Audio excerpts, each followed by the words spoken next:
Middle-earth holds more than mountains and rivers. It carries the echoes of forgotten ages. I am your keeper of ancient knowledge, sharing the deeper lore that illuminates even the darkest mysteries. Welcome to the untold stories. In the days when the shadow still lay long upon the lands of Middle-earth, and the darkness of Mordor stretched its fingers across vale and hill, there lived in the Shire a gardener whose hands knew the turning of earth and the patient tending of growing things. His name was Samwise Gamgee, though few beyond the borders of his beloved Hobbiton would have marked him as one upon whom the fate of all free peoples might one day rest. The morning mists still clung to the water when Sam first felt the stirring of unease in his heart, though he could not then have named its source. He stood in the garden of Bag End, his broad hands wrapped about the handle of his spade, watching the sunrise paint the rolling green of the Shire in shades of gold and amber. The earth beneath his feet was rich and dark, turned fresh for the planting of the late cabbages. Yet something in the very air seemed to whisper of changes coming, changes that would shake the foundations of the world. It was not in the nature of hobbits to trouble themselves overmuch with the affairs of the wide world beyond their borders. The Shire folk were content with their gardens and their ales, their markets and their meals, finding in the simple rhythms of field and hearth all the satisfaction that mortal hearts might desire. Yet Sam had always possessed ears more keen than most to the voices that spoke in wind and water, in the rustling of leaves and the distant calling of birds upon the wing. On this morning, as the sun climbed higher and burned away the silver threads of mist, those voices carried tidings that made his sturdy heart grow heavy with foreboding. From the east there came no sound, yet in that very silence lay a weight that pressed upon the spirit like the gathering of storm clouds upon a summer's day. The birds that should have been singing their dawn chorus remained hushed in the eaves, and even the bees that worked among the late-blooming flowers seemed to move with less of their accustomed joy. Sam set down his spade and wiped his hands upon his breeches, his brown eyes turning toward the horizon, where the east farthing rolled away into lands unknown. He had heard tales, of course, whispers spoken in the common room of the Green Dragon on nights when the ale ran free, and tongues grew loose with drink. Tales of strange folk walking the roads after dark, of lights seen burning where no hearth should be, of fell voices carried on the night wind from places that decent folk avoided. The old gaffer had always dismissed such talk as nonsense, the idle fancies of those who had naught better to occupy their minds. "Mushrooms and moonshine," he would say with a snort, waving his gnarled hand as if to brush away cobwebs. The world's wide enough without borrowing trouble from every shadow that falls across the path. Yet Sam had learned in his quiet years of service at Bag End that wisdom sometimes wore the garb of foolishness, and that the deepest truths were often those that simple folk were first to sense. There was something abroad in the world, something that made the very stones of the earth seem to shift uneasily in their ancient beds, and though he could not yet name it, he felt its presence like a chill breath upon the back of his neck. The door of Bag End opened behind him, and the familiar sound of his master's footsteps upon the flagstones drew Sam from his dark musings. Yet even as he turned to greet Mr. Frodo with his customary cheerful words, the shadow of unease remained, settling deeper into his bones like the memory of winter in the heart of spring. 3 days passed, and the strange disquiet that had settled upon Sam's heart grew stronger with each turning of the sun. The work of the garden continued, for gardens wait for no man's fears, and the earth demands its due in all seasons.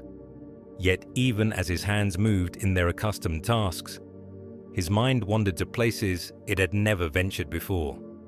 It was on the evening of the third day, when the shadows had grown long and the first stars were beginning to pierce the darkening sky, that the trees began to speak. Sam had lingered late in the garden, reluctant to leave the comfort of familiar earth for the four walls of his small dwelling. The late roses still bloomed along the fence, their petals pale as moonlight in the gathering dusk, and the scent of honeysuckle drifted heavy on the still air. He sat upon the wooden bench that Mr. Bilbo had placed beneath the great oak at the garden's heart, his pipe cold between his teeth, listening to the night sounds of the Shire settling into sleep. At first, he thought it was only the wind. The leaves of the old oak rustled overhead, their voices joining with those of the elm and the ash that stood sentinel along the lane. But as Sam listened more closely, his weathered face turned upward to the canopy above. He began to hear something else, words half-formed, syllables that seemed to carry meaning just beyond the reach of understanding. The trees of the Shire had always been friendly to those who dwelt beneath their branches, offering shade in summer and shelter from the bitter winds of winter.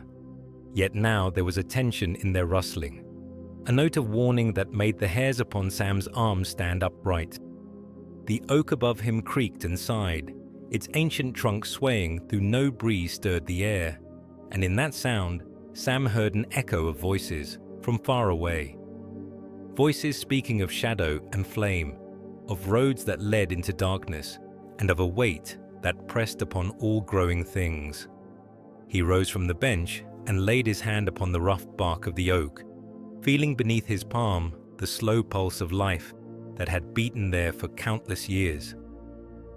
"What is it, old friend?" he whispered, his voice barely louder than the sighing of the leaves. "What are you trying to tell me?" The answer came not in words but in images that flickered behind his eyes like half-remembered dreams.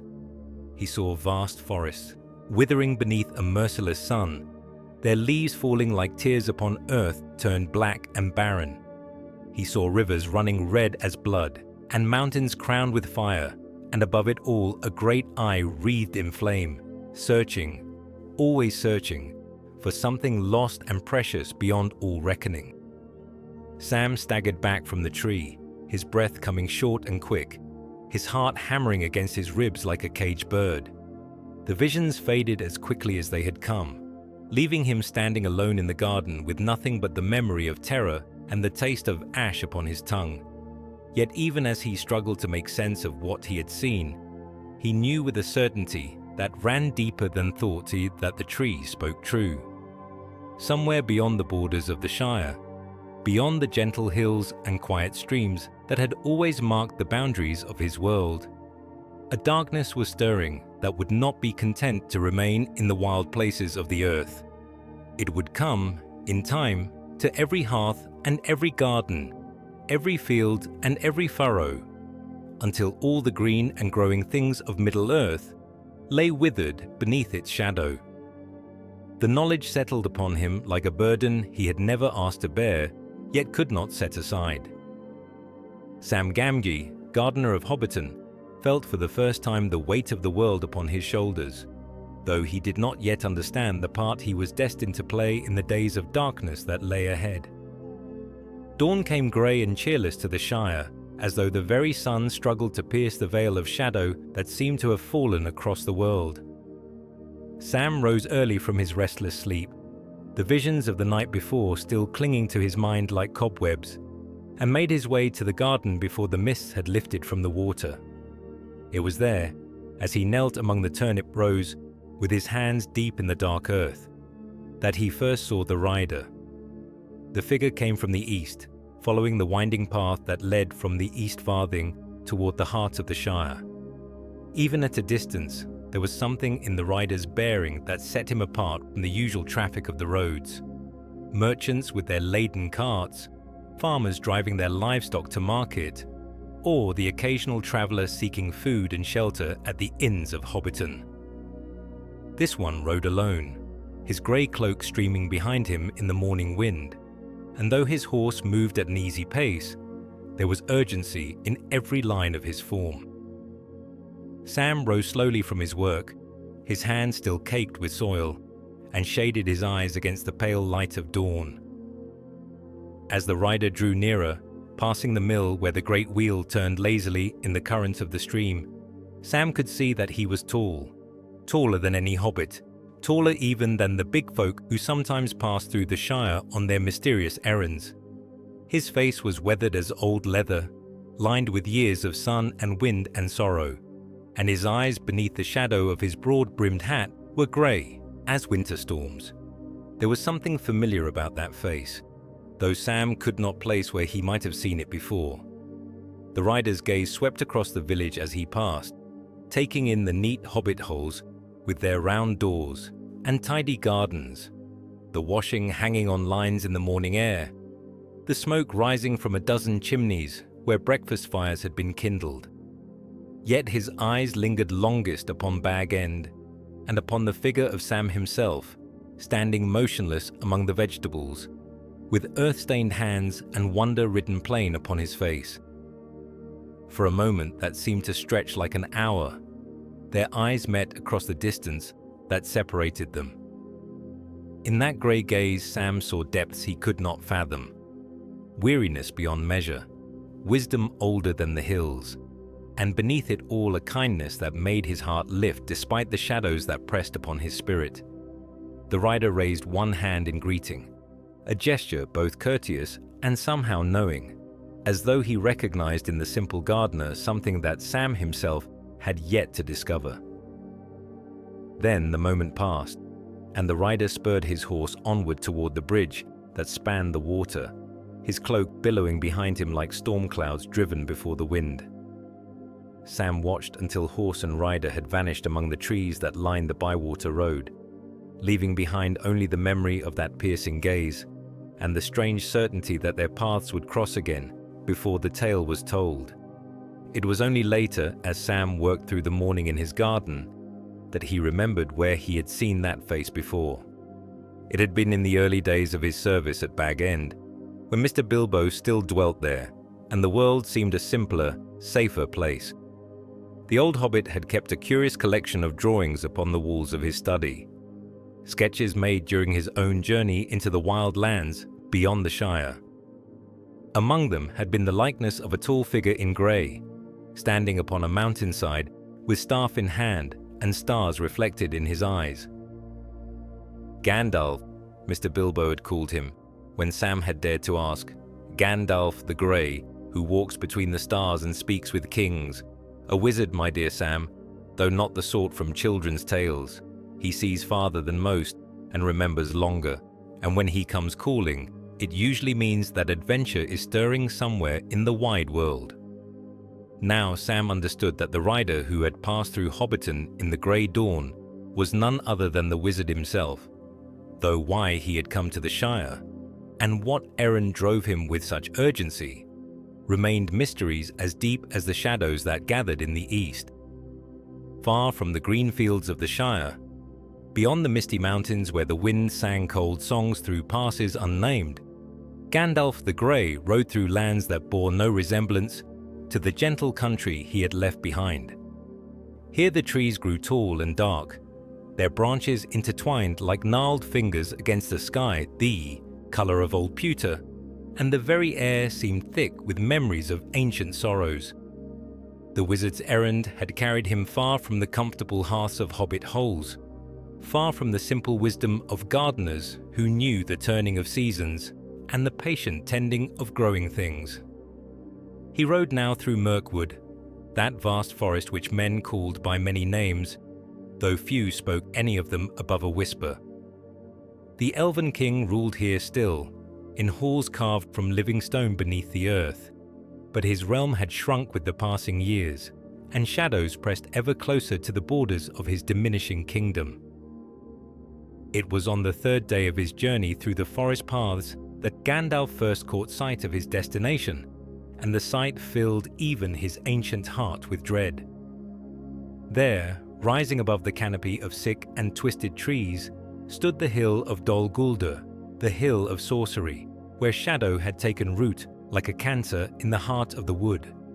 The fortress that crowned the hill had once been fair, built in elder days when the power of the elves ran strong in all the wild places of Middle-earth. But those days were long past, and now the towers that pierced the grey sky were black as charcoal, their windows gleaming like malevolent eyes in the pale light that filtered through the perpetual twilight of the forest. No banners flew from those walls, no horns sounded from the battlements, yet the very stones seemed to pulse with a fell life that made the wizard's staff grow warm in his weathered hand. Gandalf drew rein beneath a great beech tree whose leaves had turned the color of dried blood, though autumn was still weeks away. His horse, Shadowfax's lesser cousin, though still swift and sure of foot, stamped nervously and tossed its head, reluctant to approach any closer to the cursed hill. The wizard laid a gentle hand upon the animal's neck, murmuring words of comfort in the ancient tongue of Valinor. But his own unease ran as deep as that of his mount. For 9 years the shadow had dwelt in Dol Guldur, growing ever stronger while the wise of Middle-earth debated and delayed. Some called the presence there the Necromancer, a title that spoke of dark arts and communion with the dead. Others whispered older names, names that had not been spoken aloud since the fall of Numenor and the changing of the world. But Gandalf had his own suspicions, darker and more terrible than any that had yet been voiced in the councils of the wise. The air around the hill shimmered with heat that had nothing to do with the sun, and even at this distance the wizard could feel the weight of the watching eyes that peered from those black windows. Whatever dwelt in Dol Guldur knew that he had come, had perhaps known of his approach since first he entered the borders of the wood. The knowledge was not comforting, yet it did not turn him from his purpose. Somewhere within those walls lay secrets that needed unveiling, truths that the free peoples of Middle-earth had a right to know, however terrible they might prove to be. The White Council had debated long and achieved little, paralyzed by doubt and the comfortable belief that some evils would diminish if left undisturbed. But Gandalf had seen the signs that others chose to ignore: the failure of harvest in distant lands, the strange lights that danced in the northern sky, the reports of fell creatures walking in broad daylight where once they had shunned the sun. The necromancer was no mere conjurer of the dead, no petty sorcerer drunk on his own power. He was something far older and infinitely more dangerous, and with each passing season his influence spread like poison through the veins of the world. If the wizard's suspicions proved true, then all the plans and preparations of the wise would count for nothing, and the darkness that had once been thrown down would rise again to claim dominion over all the lands under the sun. But suspicions, however well-founded, were not proof. And proof was what Gandalf had come to find, whatever the cost to himself might be. The gates of Dol Guldur stood open, black iron twisted into shapes that hurt the eye to look upon, hanging loose upon hinges that had not known oil or care for decades beyond counting. No guard stood watch upon the walls. No challenge rang out as Gandalf approached the threshold of the cursed fortress. The very silence was more daunting than any army arrayed for battle, for it spoke of confidence absolute, the certainty of one who feared no challenger, no matter how wise or powerful they might believe themselves to be. Gandalf dismounted at the foot of the hill and spoke a word of release to his horse, sending the faithful beast away from this place of shadow. Whatever lay ahead, it was no errand for any creature of innocence and light. The wizard drew his cloak more closely about his shoulders and began the long climb up the winding path, his staff clicking against the black stones that paved the way. The very air grew thicker as he ascended, as though the weight of malice had substance that could be felt upon the skin. The twisted trees that grew along the path bore no leaves, their branches reaching out like the arms of supplicants frozen in eternal torment. Nothing moved save the wizard himself, yet from every shadow came the sense of watching eyes, of intelligence malevolent and vast, turning its attention upon the lone figure who dared to breach the sanctity of its domain. The great doors of the fortress hung ajar, revealing only impenetrable darkness beyond. No light burned in any window, no sound emerged from the halls within, yet Gandalf could feel the pulse of power that beat like a vast heart somewhere in the depths of the stronghold. It was a rhythm he had felt before, in the depths of Khazad-dûm, when the shadow and flame had come upon the dwarves like a tide of nightmares, and in the ruins of ancient cities where the power of Númenor had been turned to evil ends. He paused upon the threshold, one hand upon the cold stone of the doorframe, and spoke a word in the high tongue of Valinor.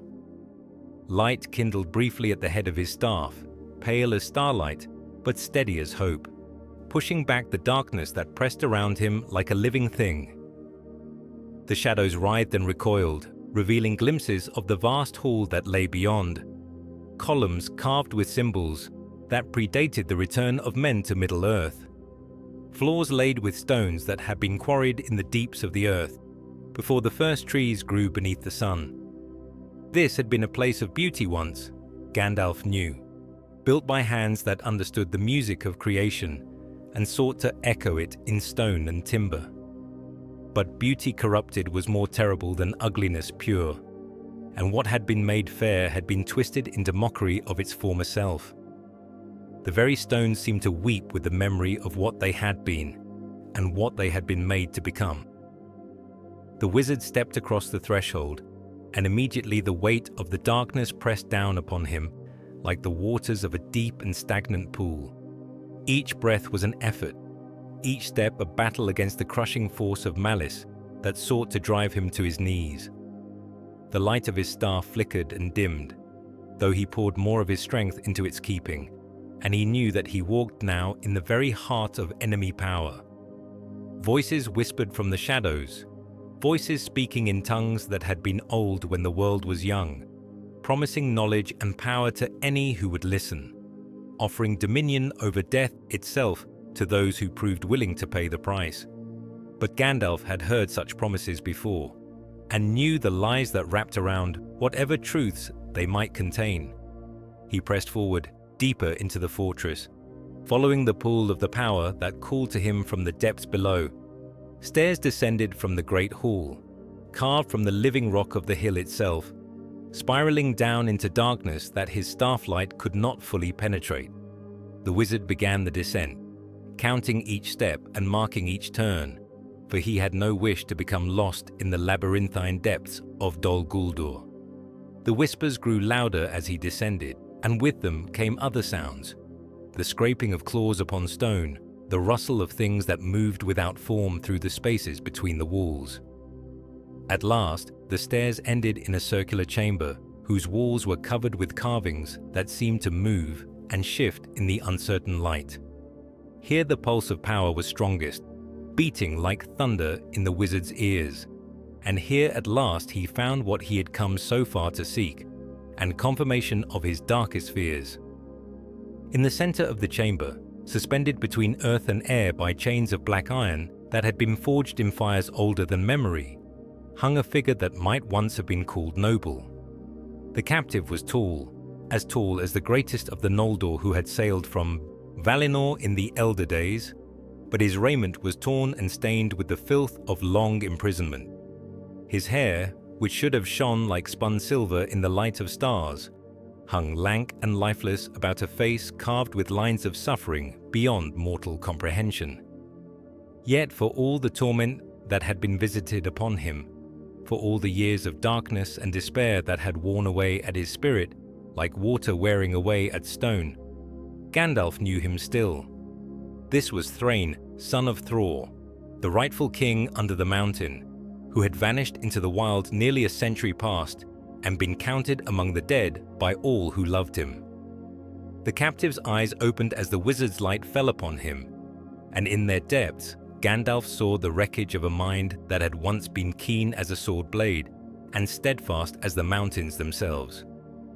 Madness gibbered in those eyes now, madness and pain and a despair so profound that it seemed to have substance and weight. Yet beneath it all, like an ember buried deep in ash, there flickered still the proud spirit of the line of Durin. "Who comes?" The voice was cracked and broken, like the voice of one who had screamed until no sound remained, yet still it carried the accent of Erebor.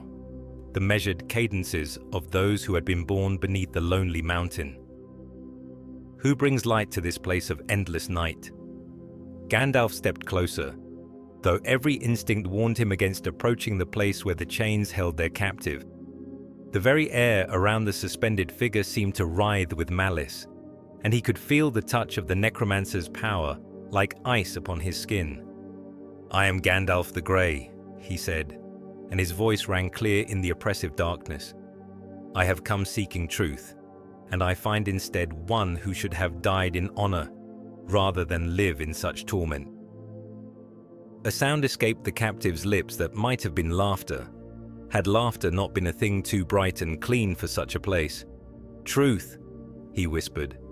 "Aye, there is truth here, wizard. Truth written in fire and shadow. Truth carved into flesh and bone and spirit. Do you seek to know the truth of what sleeps in the east? Do you wish to learn the name of the one who chains kings and bends the proud to his will?" The wizard's grip tightened upon his staff, and the light that emanated from its crystal head grew brighter, pushing back the shadows that pressed around them. "Speak, if you can," he said, gently. "Tell me what you have learned in this place of sorrow." Thrain raised his head with an effort that seemed to cost him dearly, and his mad eyes fixed upon Gandalf's face with something approaching recognition. "He is returned," he breathed, and the words fell like stones into a still pool, sending ripples of dread through the wizard's heart. "The Lord of the Rings walks again in flesh, though he wears no form that mortal eyes might recognize. He gathers his strength in the land of shadow, and his servants multiply like vermin in the darkness." The captive's voice dropped to a whisper that barely stirred the air, yet Gandalf heard every word as clearly as if they had been shouted from the highest tower. 9 he gave to mortal men, doomed to die, and they became shadows of malice bound to his will. 7 to the dwarf lords, great miners and craftsmen of the mountain halls, and with them he bought their kingdoms and their souls. 3 to the elven kings under the sky, fair and wise and terrible in their wrath, yet even they could not escape the snare of his making. Thrain's chains clinked softly as he leaned forward, his eyes burning with the fire of prophecy. But the one, the master ring that would command all others, he kept for himself. Lost it was, cast into the fires of war when his body was broken and his tower thrown down.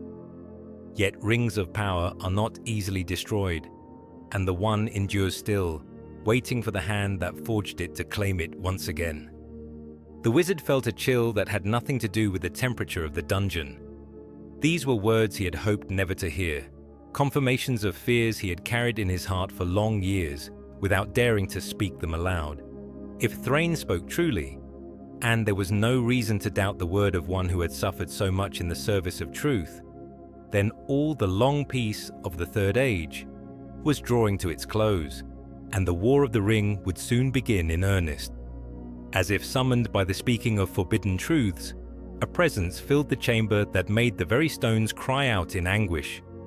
The air grew thick as honey, pressing against Gandalf's lungs until each breath was a struggle, and the light of his staff dimmed to little more than a candle flame, guttering in a hurricane wind.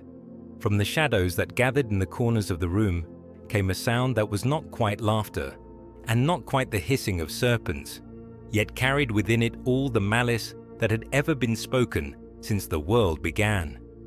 "So," said a voice that seemed to echo from every surface at once, reverberating through stone and iron and the very bones of those who heard it.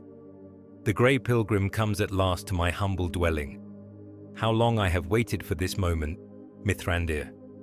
How long I have wondered when you would dare to seek the truth that others fear to name." The shadows coalesced, taking form without substance, shape without solidity. What emerged from the darkness was neither the wraith form of a Nazgul, nor the corrupted flesh of a fallen Maiar, but something worse, a suggestion of presence so terrible that the mind recoiled from contemplating its true nature. Eyes like burning coals hung in the air where a face might have been, and when the thing that called itself the necromancer spoke again, The words seared themselves into the listener's memory like brands upon tender flesh. "You know me, do you not, old friend?" The voice dripped with mockery, sweeter than poisoned honey.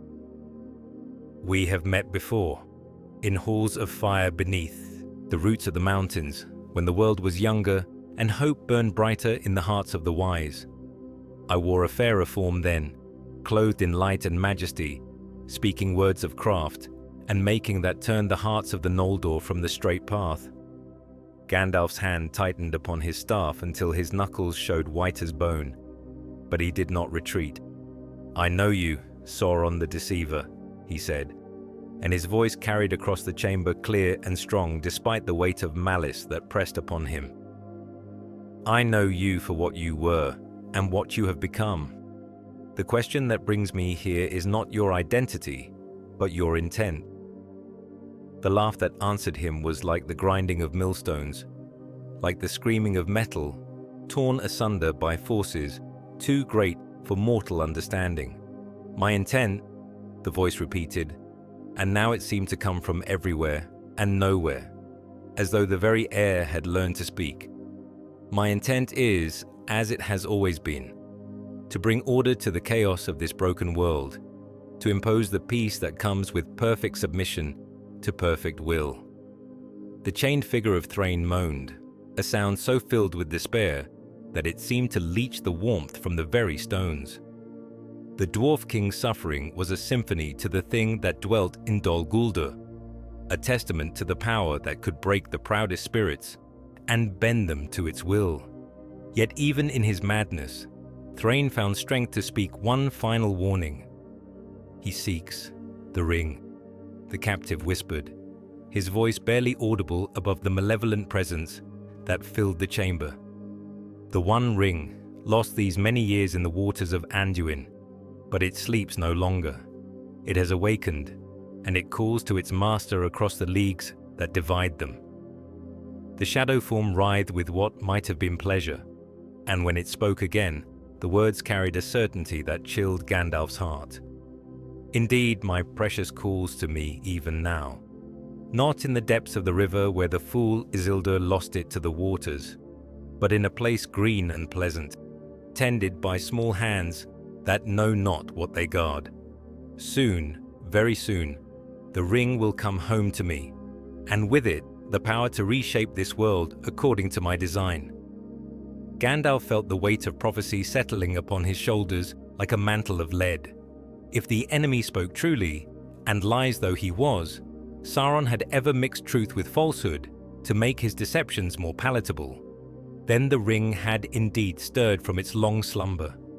Somewhere in Middle-earth, some innocent soul had become the bearer of the most dangerous artifact ever forged, and they knew not the peril that they carried. "You will not have it," the wizard said, though even as he spoke the words, he wondered how such a promise could be kept. "The free peoples of Middle-earth will not submit to your dominion, no matter what power you wield." The presence in the darkness seemed to swell, growing larger and more oppressive, until the very walls of the chamber groaned under its weight. "Will they not?" it whispered, and in that whisper was the sound of armies marching, of cities burning, of hope dying beneath the shadow of despair. "We shall see, grey fool. We shall see what the courage of mortals is worth when the full might of Mordor is unleashed upon the world." The shadows rushed inward like a tide of night, and Gandalf knew that his time in this cursed place had come to an end. Yet even as the darkness closed around him, like the jaws of some primordial beast, Gandalf did not yield. From the depths of his being, from wells of power that reached back to the music of creation itself, he drew forth light, not the pale glimmer that had served him thus far, but fire white and terrible as the flame that burns in the heart of stars. "I am a servant of the secret fire, wielder of the flame of Aenor." His voice rang through the chamber like the sound of silver trumpets, and the staff in his hand blazed with radiance that drove back the encroaching shadows. "You cannot pass. The dark fire will not avail you, Flame of Udun. The thing that called itself the necromancer recoiled, as though struck by a physical blow, its form wavering and losing cohesion in the face of the wizard's defiance. For a moment that seemed to stretch into eternity, light and shadow warred in the depths of Dol Guldur, each seeking dominance over the other. The very stones of the fortress groaned under the strain of powers unleashed that had not clashed openly since the elder days, when the world was young and the Valar themselves walked upon its surface. Gandalf felt the weight of his enemy's malice pressing against his defenses like a mountain seeking to crush him into dust. Yet he held firm. This was not the first time he had stood against the servants of the darkness, nor would it be the last. In the depths of Khazad-dûm he had faced shadow and flame, and though that battle had cost him dearly, he had not been found wanting. He would not be found wanting now. "Be gone!" he cried, and raised his staff high above his head. The crystal at its tip blazed like a captive sun, and the light that poured forth from it seemed to fill every corner of the chamber, banishing shadows that had lingered there since the fortress first fell to evil. "Return to the void from whence you came. Your time is not yet come, and these halls shall know you no more." For an instant that lasted an age, the presence wavered on the edge of dissolution. The form it had taken began to fray at the edges, wisps of darkness peeling away like smoke in a strong wind. Yet even as victory seemed within reach, Gandalf felt the true depth of his enemy's power and knew that this was but a shadow of the thing itself, a projection of will across vast distances, not the master in his full might. "This is but a taste of what is to come, Grey Wanderer," the voice hissed, already growing fainter as the projection weakened. "I withdraw, but I do not yield. When next we meet, it will not be in a place of my choosing alone, but in the fullness of my strength. Enjoy this small victory, for it may be the last you know." The presence faded like mist before the rising sun, leaving behind only the echo of malevolent laughter and the sense of eyes watching from an impossible distance. Gandalf stood alone in the chamber with the chained form of Thrain, the light of his staff slowly dimming as the immediate danger passed.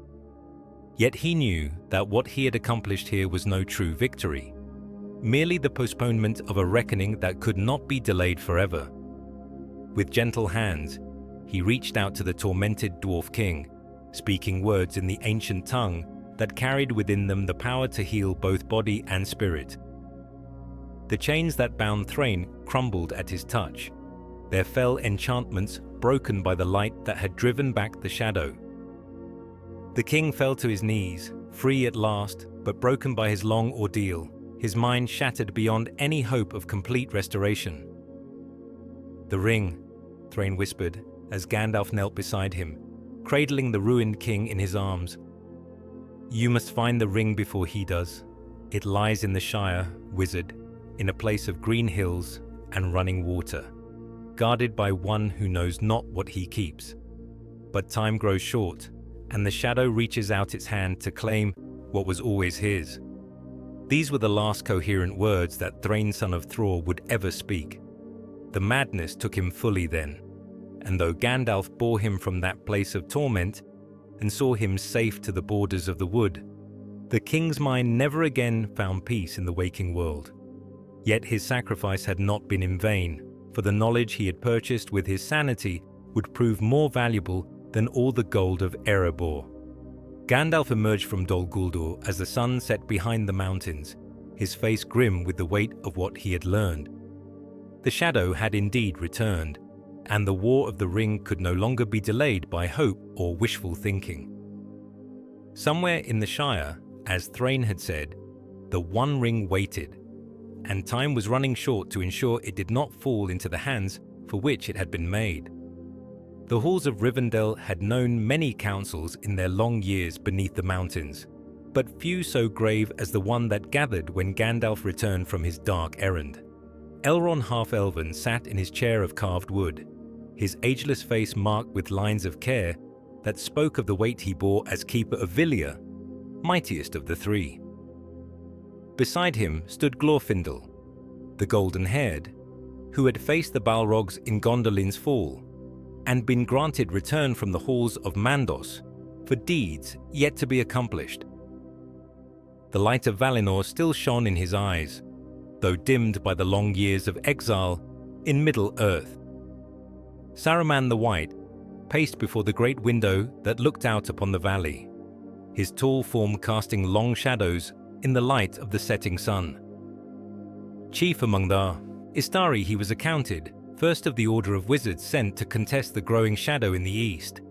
Yet Gandalf noted with unease how his attention seemed to wander, how his questions probed not only for knowledge of the enemy's movements, but for details that might serve other purposes. "You are certain of what you saw?" Saruman asked for the third time, his voice smooth as honey poured over steel. "Sauron himself dwells in Dol Guldur, not some lesser servant clothed in power borrowed from his master." Gandalf leaned heavily upon his staff, weariness evident in every line of his weathered frame. The confrontation in the fortress had drained him more than he cared to admit, and the knowledge he bore weighed upon his spirit like stones upon a drowning man. "I am certain," he replied. "The necromancer is Sauron returned, though he has not yet taken fully physical form. He gathers strength in that cursed place, and his power grows with each passing season."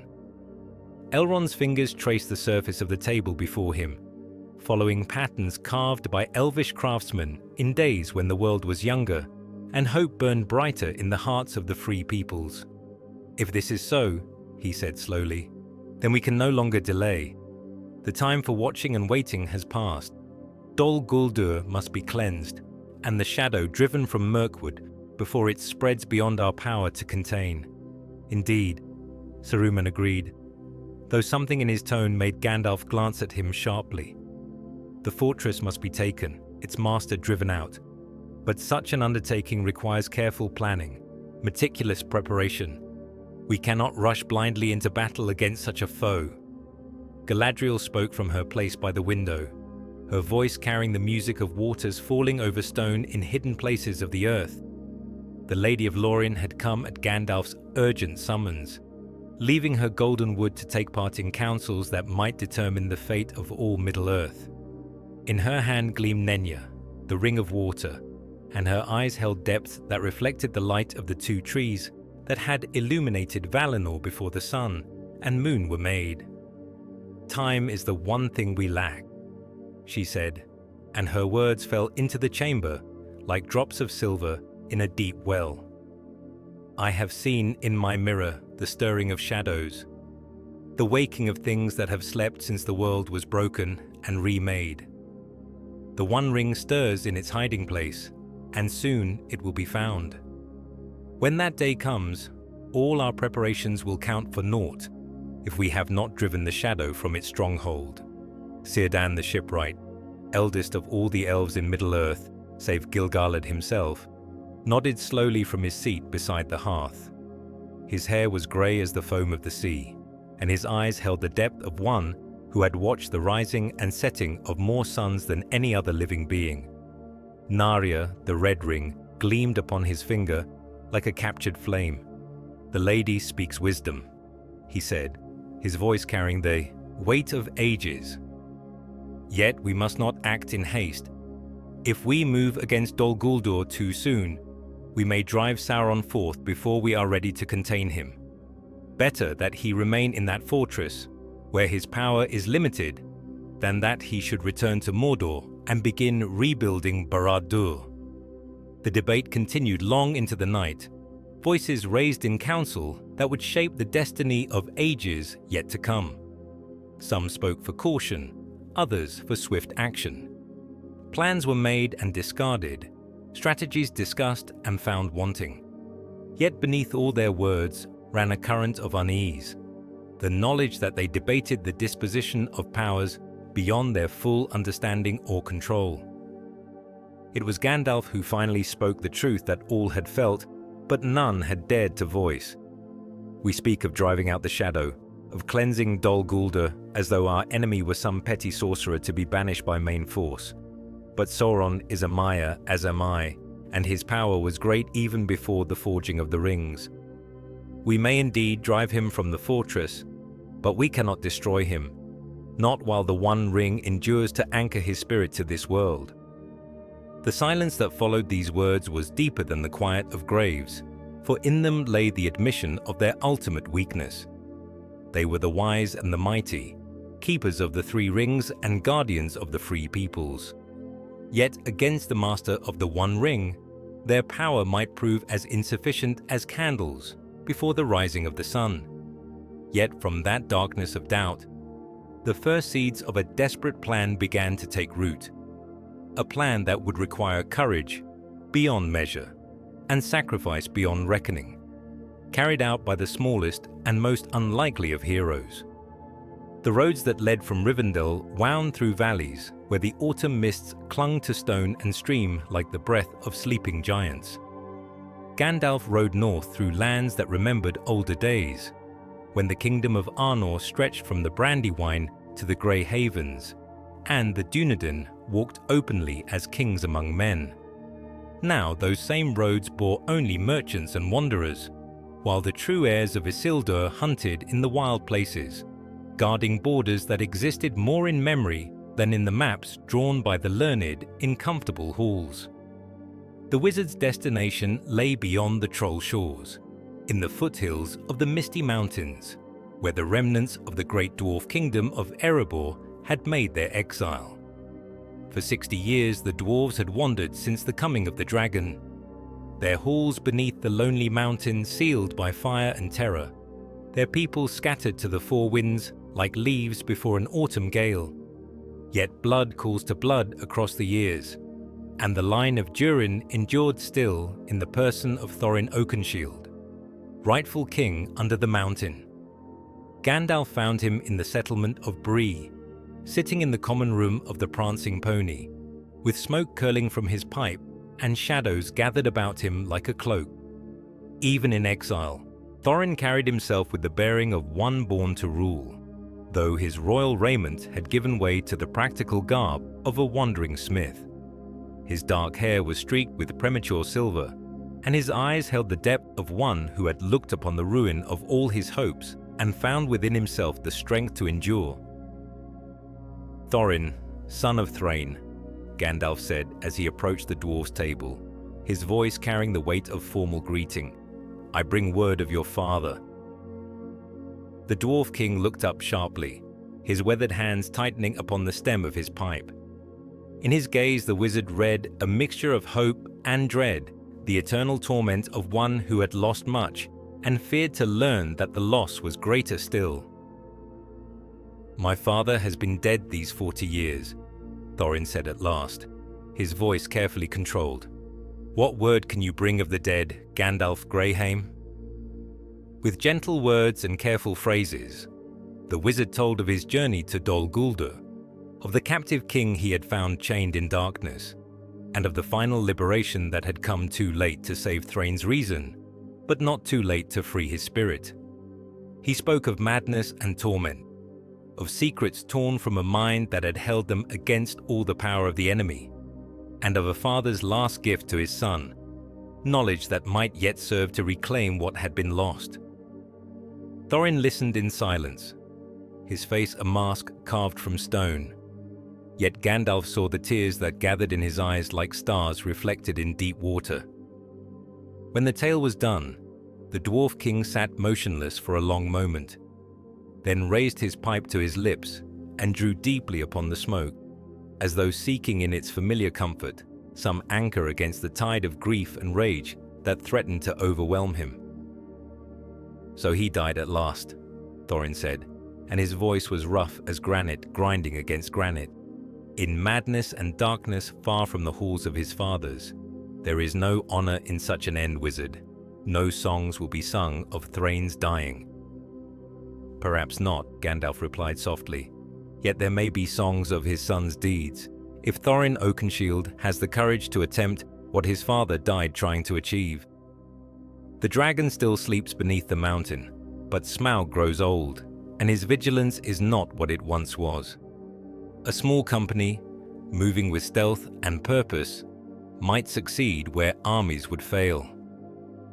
The wizard leaned forward, his grey eyes fixed upon the dwarf's face with an intensity that seemed to look into the very depths of his soul.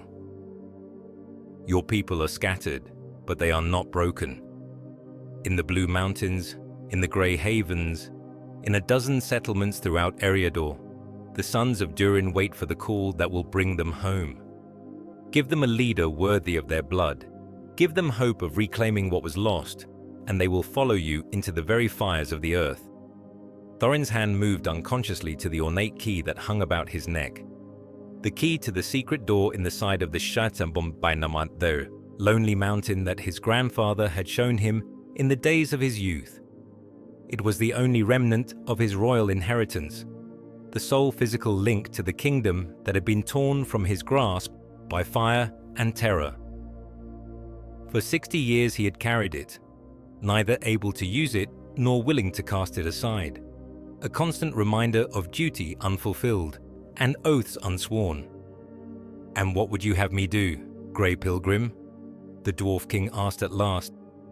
"March to the mountain with a handful of followers and challenge the dragon to single combat. Smaug the Mighty is not some petty drake to be slain by sword and axe. He is death incarnate, fire given wings and malice, and his like has not been seen in Middle-earth since the Elder Days." Gandalf smiled then, and in that smile was something that might have been mischief, or wisdom, or perhaps a measure of both. "I do not speak of challenging the dragon," he said. "I speak of entering the mountain by stealth, of taking back what is yours by right before Smaug knows that his hoard has been disturbed. There are paths into Erebor that even the dragon does not know, ways that were old when the first kings of your line carved their halls from the living rock." The wizard's voice dropped to barely above a whisper, yet every word carried the weight of prophecy. "The Arkenstone of Thrain, the heart of the mountain itself, lies still in the Chamber of Records, where your grandfather placed it for safekeeping. Reclaim that jewel, and you reclaim the loyalty of every dwarf lord from the Blue Mountains to the Iron Hills. With such support, even Smaug might think twice before giving battle." In the depths of Thorin's eyes, a flame kindled that had not burned there for many years, the flame of hope reborn, of purpose rediscovered after long wandering in the wilderness of exile.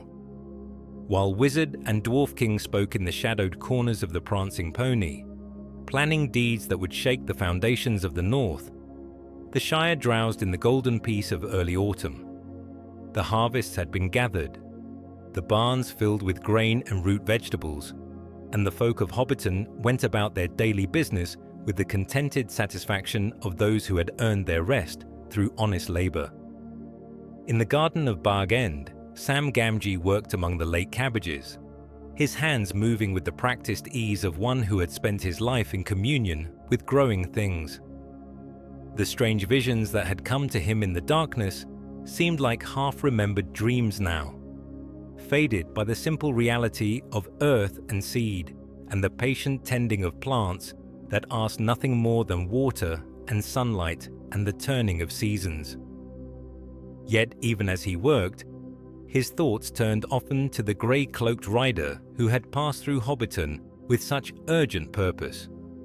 Gandalf the wizard, for Sam had finally dared to ask Mr. Frodo about their mysterious visitor, and had received confirmation of what he had already guessed. The wizard had remained at Bag End for 3 days, spending long hours in conversation with his master behind the closed door of the study, and when he departed, it was with a haste that suggested business of the gravest import.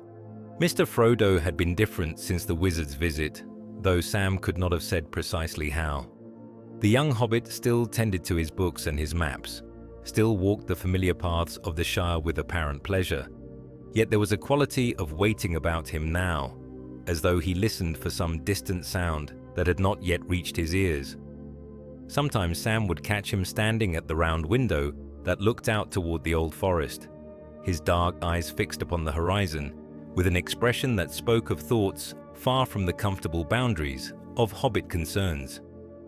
It was on such a day when the first leaves had begun to turn gold upon the oak trees, and the air carried the promise of winter's approach, that Sam finally gathered the courage to speak of what lay heavy upon his heart. "Mr. Frodo," he said, setting down his spade and wiping his hands upon his breeches, "might I have a word with you, if you're not too busy with your reading?" Frodo looked up from the book that lay open upon his lap. One of Mr. Bilbo's journals, Sam noted, filled with tales of distant lands and strange folk that dwelt beyond the borders of the Shire. "Of course, Sam," he said, closing the volume with care and giving his gardener his full attention. "What troubles you?" Sam hesitated, unsure how to give voice to fears that seemed almost foolish in the bright light of day. How could he speak of trees that whispered warnings, of shadows gathering in the east, of the weight of destiny that seemed to press upon the very air? Yet the memory of those visions would not be dismissed, and he had learned to trust the voices that spoke in wind and water, in the rustling of leaves and the distant calling of birds. "It's the garden, sir," he said at last, choosing his words with care. "The plants, they're not quite right. Nothing you could put your finger on mine, nothing that would show to casual looking, but they're uneasy, if you take my meaning, like they're waiting for something to happen."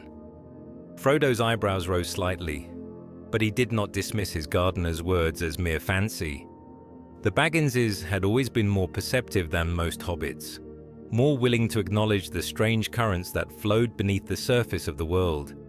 It was a trait that had served Bilbo well in his adventures, and one that Frodo had inherited in full measure.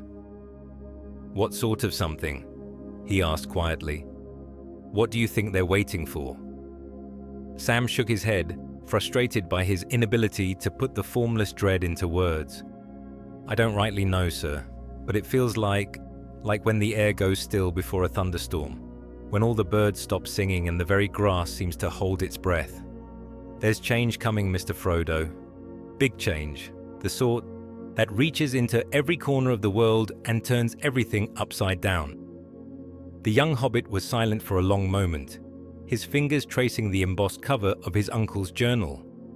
When he spoke again, his voice was soft as the whisper of wind through autumn leaves.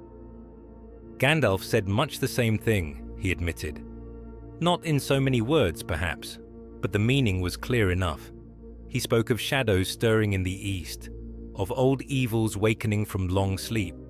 He seemed to think that even the Shire might not remain untouched by what is coming."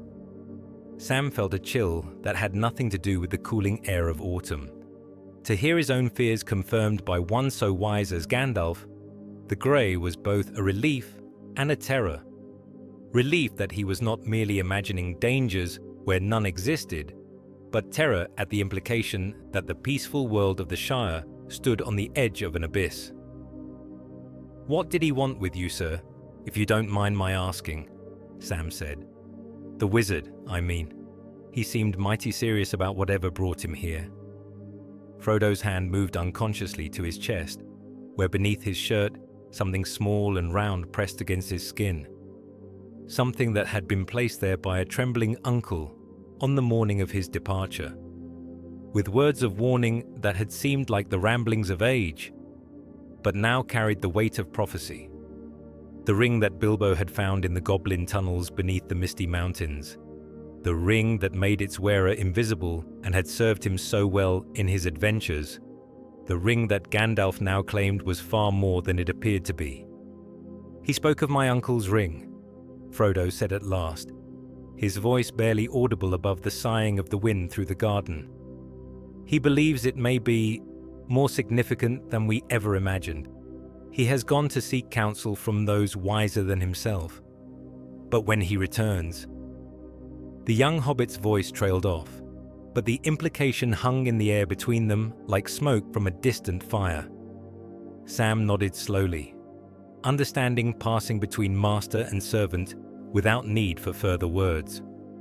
Whatever was coming to the Shire, whatever change approached like storm clouds gathering on the horizon, it would find its focus here in this garden, in this hobbit hole, in the person of Frodo Baggins, who carried with him a burden he was only beginning to comprehend. The moon was dark when Gandalf returned to Bree, and with him came companions whose names were whispered in the halls of exile with reverence and longing.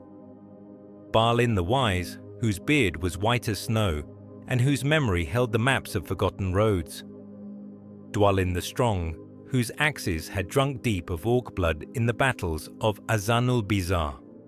Fili and Kili, young princes of the line of Durin, whose hearts burned with the fire of youth and the desire for glory. One by one, they gathered in the common room of the Prancing Pony, 13 dwarves in all, each sworn to follow their king into the very maw of the dragon, if need be. Thorin spread the ancient map upon the scarred wooden table, its edges yellow with age and its surface marked with the careful script of his grandfather's hand. By the light of flickering candles, the company studied the secret ways into the lonely mountain, the hidden door that Thror had caused to be cut in the western slope, when first he sensed the growing avarice of the dragon that dwelt within his halls. "The door can only be opened on Durin's Day," Thorin said, his finger tracing the runes that marked the entrance. "When the last moon of autumn and the first sun of winter appear in the sky together, then will the keyhole be revealed, and the way lie open before us.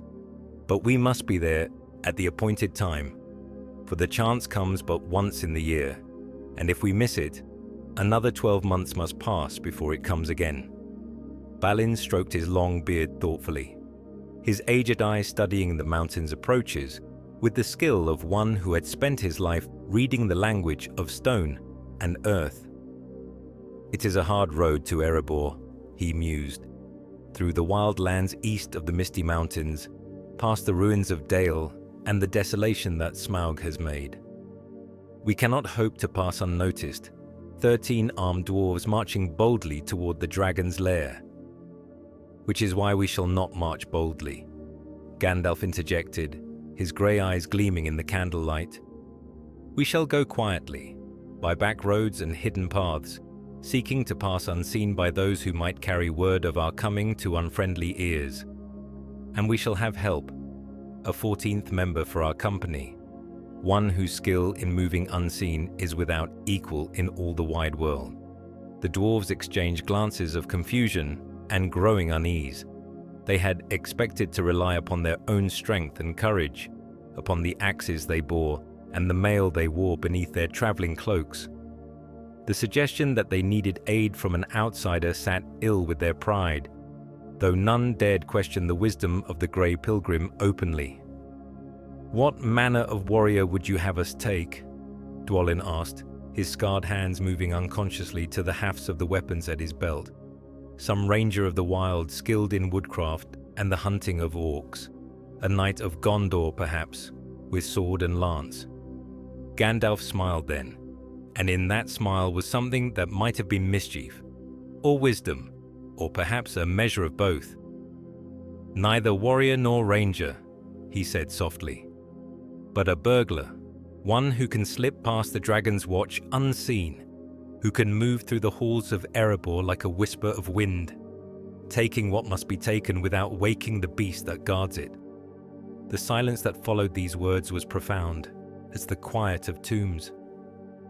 Thorin's eyes narrowed, his weathered face creased with lines of doubt and growing anger.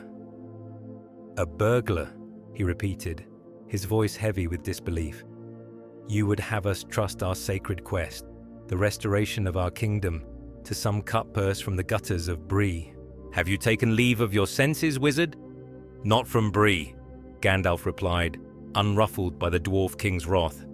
"From the Shire, from Bag End in Hobbiton, where dwells one whose courage has already been tested in the fires of adventure and found true. Bilbo Baggins, who walked with me to the very doors of Smaug's lair and returned with tales that few would believe.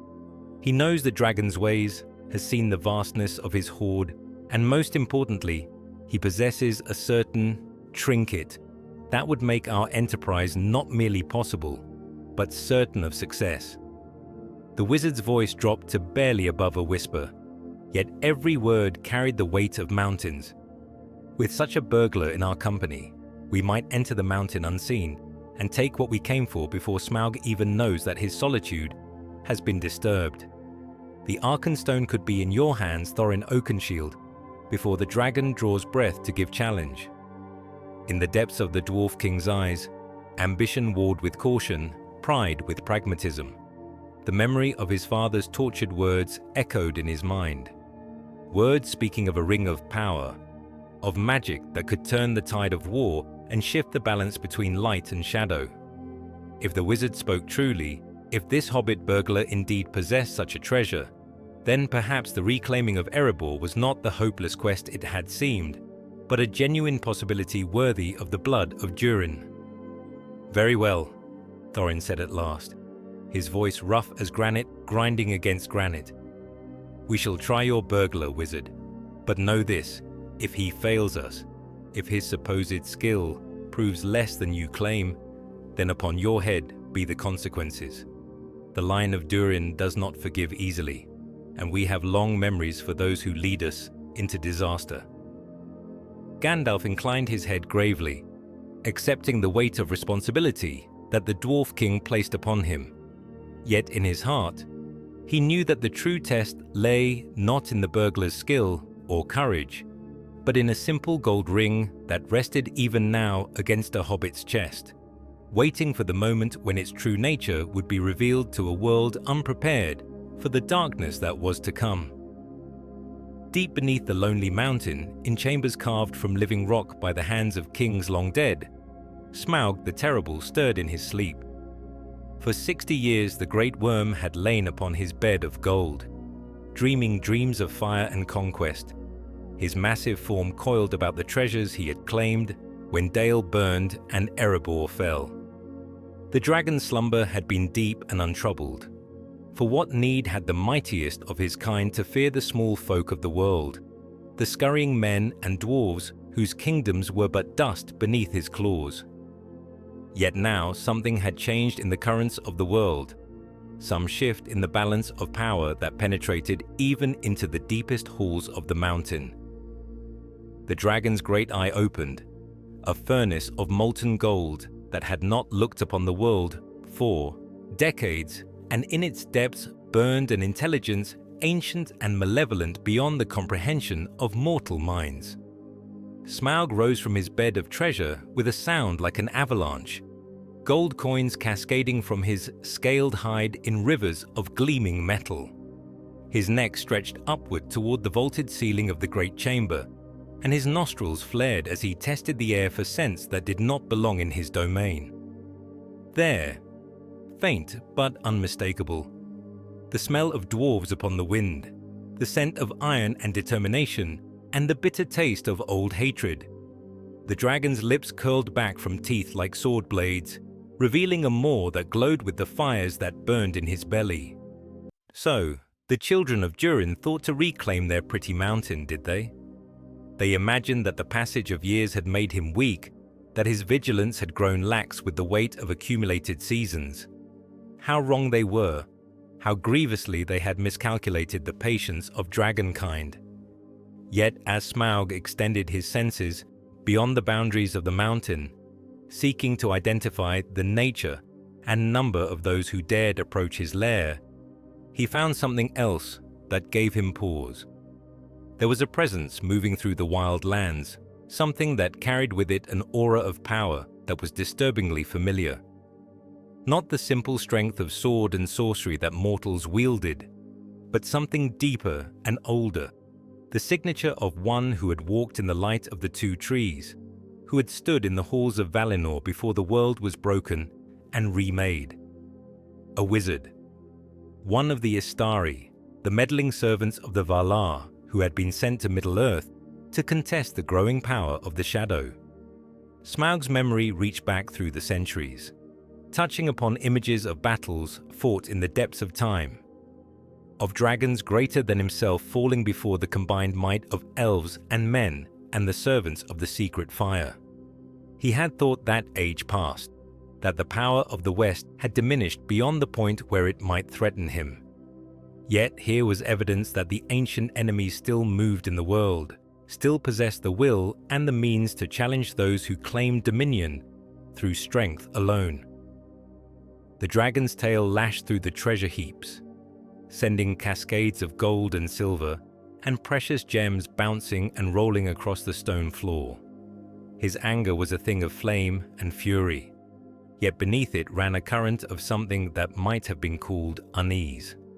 For the first time in many years, Smaug felt the stirring of doubt, the whisper of concern that spoke of threats he had not anticipated and enemies he might have underestimated. Yet even as these thoughts troubled his mind, another presence made itself known, a shadow that reached out across the leagues to touch the dragon's consciousness with fingers of ice and malice. The voice that spoke in his mind was like the grinding of millstones, like the screaming of metal torn asunder by forces beyond mortal ken, and it carried within it the weight of dominion absolute. "Smaug, mightiest of the fire drakes," the voice whispered, and its words seemed to echo from the very stones of the mountain. "I have need of your service, my ancient ally. The time of hiding is past, and the hour of reckoning draws near. Will you not aid me in the work that must be done?" The dragon's great head turned toward the east, toward the source of that fell voice, and in his burning eyes was reflected the memory of allegiances forged in the fires of creation's first wars. Once, in the depths of time beyond the reach of mortal memory, he had served the Dark Lord of Mordor, had been among the greatest of the weapons wielded against the hosts of Valinor. The promise of power and dominion had drawn him to that service, and though the Dark Lord had fallen and his tower been thrown down, the bonds between them had never been fully severed. "What would you have of me, Lord Sauron?" Smaug replied, his voice a rumble that shook the foundations of the mountain.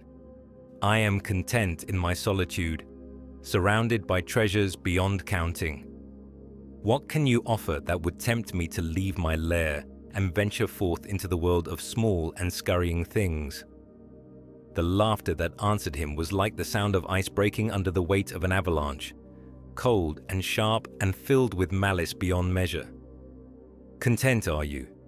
Yet even now your enemies gather against you, led by one who bears a weapon that could pierce even your ancient hide. The dwarves come with fire and sword, and behind them marches a wizard whose power grows with each passing day. Will you wait in your hole like a rabbit until they come to dig you out, or will you strike first and claim the glory that is your due?"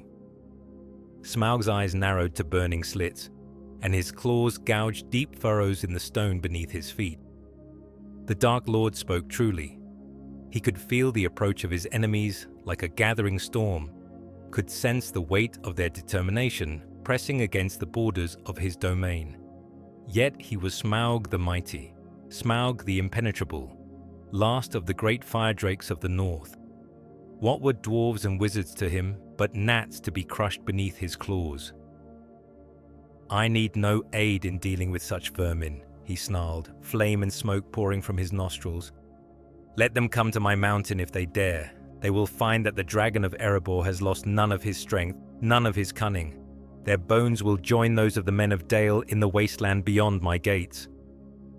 Yet, even as he spoke these words of defiance, Smaug felt the first stirrings of the rage that would drive him from his lair when the time was ripe, the fury that would carry him on wings of fire to burn and destroy all who dared challenge his dominion. The dragon was awakening at last, and when he rose from the depths of the mountain, the world would remember why his kind had once been counted among the Farmids, greatest of the powers that walked beneath the stars. In the darkness that lay beyond the misty mountains, where the shadow of Mirkwood stretched its fingers toward the wastes of Rhovanion, other servants of the Dark Lord stirred in response to their master's call. The Nazgul, the 9 who had once been kings among men before the gift of rings, transformed them into wraiths of terror and despair, felt the pull of Sauron's will like iron drawn to lodestone. From their strongholds in Dol Guldur and the abandoned watchtowers of the north, they began to gather, their fell steeds carrying them through the night, on wings of shadow and fear. The Witch King of Angmar, chief among the nine, and bearer of the mightiest of the rings given to mortal men, stood upon the battlements of the fallen fortress and gazed northward toward the lonely mountain. His awareness stretched across the leagues like a web of malice, touching upon the minds of orcs and wolves and fell creatures that served the shadow, binding them to his will with chains forged from terror and the promise of blood. The time of waiting grows short, he spoke to his 8 companions, his voice like the whisper of wind through graveyards. Our master stirs in his stronghold, and the one he seeks begins to move at last. Soon the ring-bearer will reveal himself, and when that hour comes, we must be ready to strike. The others said nothing, for words were unnecessary among those who shared a bond deeper than speech. They felt what he felt, knew what he knew, that somewhere in the wide world a hobbit named Bilbo Baggins carried with him the key to their master's victory, though he remained ignorant of the treasure's true nature. The ring that made its bearer invisible was no mere magic trinket, but the one ring of power, the master of all the other rings, and through it Sauron could command the will of all who bore his gifts. Yet the ring was cunning, as its maker was cunning, and it would not remain hidden forever. Already it had begun to work its influence upon its bearer, filling his heart with possessiveness and jealousy, whispering to him in dreams of the power he might wield if only he had the courage to embrace his destiny. In time, soon, perhaps very soon, the ring would drive its bearer forth from the comfortable boundaries of the Shire, into the wild lands where the servants of the Shadow waited with hungry eyes and grasping claws. The Witch King turned his attention to the south, where other forces moved in response to Sauron's awakening. In the hidden paths of the misty mountains, orc bands that had lain dormant since the fall of the Goblin King began to multiply and spread, pouring forth from their tunnels like poison from a festering wound. In Isengard, the stronghold of the wizard Saruman, strange lights burned in the tower of Orthanc, and the sound of hammers rang through the night as forges that had been cold for centuries roared back to life. Saruman the White, chief among the Istari and keeper of the Palantir that had once belonged to the kings of Gondor, gazed into the depths of the Seeing Stone and beheld visions that filled his heart with both fear and terrible ambition. He saw the armies of darkness gathering in Mordor, saw the Barad-dûr rising again from the ruins where it had lain since the fall of Gil-galad and Elendil. He saw the fate that awaited all who opposed the Dark Lord's return: death, or worse than death, transformation into slaves of shadow that would serve the one will for all eternity. Yet he saw also opportunity, the chance to claim a place at the right hand of power, to become the vice-regent of Middle-earth when Sauron's dominion was complete. For too long, the White Council had debated and delayed, paralyzed by the hope that evil might diminish if left undisturbed. But Saruman had learned wisdom in his long years of study, had come to understand that power was the only truth that mattered in a world where the strong devoured the weak and the wise bent the knee to those who commanded the greater strength. The Ring of Power called to him across the leagues, promising dominion over the minds and wills of lesser beings, offering the chance to remake Middle-earth according to his design. If he could claim it before Sauron's servants found it, if he could master its secrets and bend its power to his will, then perhaps the student might surpass the teacher, the servant might become the master. In the depths of Orthanc, wheels began to turn that had been still since the tower's founding. Mechanisms of brass and steel that would serve to forge weapons of war and engines of destruction. The Uruk-hai, the fighting orcs that were Saruman's special creation, stirred in the pits beneath Isengard, awaiting the word that would send them forth to scour the lands for any trace of the ring-bearer. Yet for all the stirring of dark powers, for all the gathering of shadow and flame that marked Sauron's return to strength, one blade remained in its sheath, one weapon of the light still rested undrawn in the armory of the West. In the halls of Rivendell, wrapped in silk and hidden away from curious eyes, lay Andúril, the Flame of the West, the sword that had been broken and reforged, waiting for the hand that would wield it in the final battle between light and shadow. Elrond looked upon the blade with eyes that held the memory of its forging, of the day when Elendil had borne it into battle against the forces of Mordor, and paid with his life for the victory that broke Sauron's power. Now the sword waited for another of Isildur's line to claim it, for the heir of kings to step forth from the shadows and take up the burden of his ancestors. Yet that heir wandered still in the wild places of the world, hunting orcs in the wilderness of Eriador, unaware of his true heritage and the destiny that awaited him.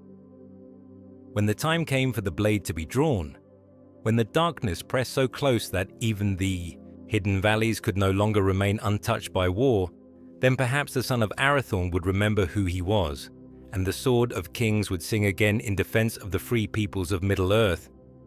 But that time was not yet come, and until it arrived, the blade would rest in darkness, patient as the stone from which it had been forged, ready to awaken when the world had need of its light.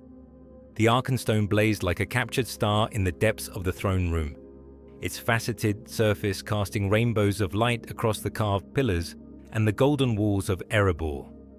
Thorin Oakenshield sat upon the throne of his fathers, the crown of the Mountain Kings upon his brow, and around him stood the companions who had shared in the greatest adventure of the age, the reclaiming of the lonely mountain from the fire and wrath of Smaug the Terrible. The dragon was dead, his massive form lying still and cold upon the desolation he had wrought, brought low at last by the black arrow of Bard the Bowman and the courage of men who had refused to flee before his wrath. Laketown had burned, as so many settlements had burned in the days of Smaug's fury, but from its ashes had risen a new realm, and Bard had been crowned King of Dale, with the blessing of the dwarves and the acclaim of his people. Yet for all the joy of victory, for all the celebration that echoed through the halls of Erebor as the dwarves reclaimed their ancient home, a shadow lay upon the heart of Thorin Oakenshield. The dragon sickness had taken hold of him, as it had taken hold of his grandfather Thror in the final days before Smaug's coming, and the sight of so much gold and so many precious things awakened in him a hunger that could never be satisfied, a need that grew stronger with each passing hour. The Arkenstone lay before him, the heart of the mountain that was the symbol of his kingship and the source of his authority over all the dwarf lords of the north. Yet it was no longer enough to possess it. He must hoard it, guard it, protect it from all who might seek to take it from him. The very thought of sharing the treasure of the mountain with those who had aided in its reclamation filled him with rage that burned hotter than the forges of his ancestors. Bilbo Baggins stood in the shadows at the edge of the great chamber, his face grave with the weight of knowledge that he alone among the company possessed. The ring upon his finger, the ring that had made their victory possible, that had allowed him to slip past the dragon's watch and discover the secret of Smaug's vulnerable spot, pressed against his flesh like a burden he could no longer bear. For he had learned its true nature in the depths of the mountain, had felt the touch of its master's will reaching out across the leagues to claim what was his by right. The one ring of power, the master of all the other rings, forged in the fires of Mount Doom by the Dark Lord himself.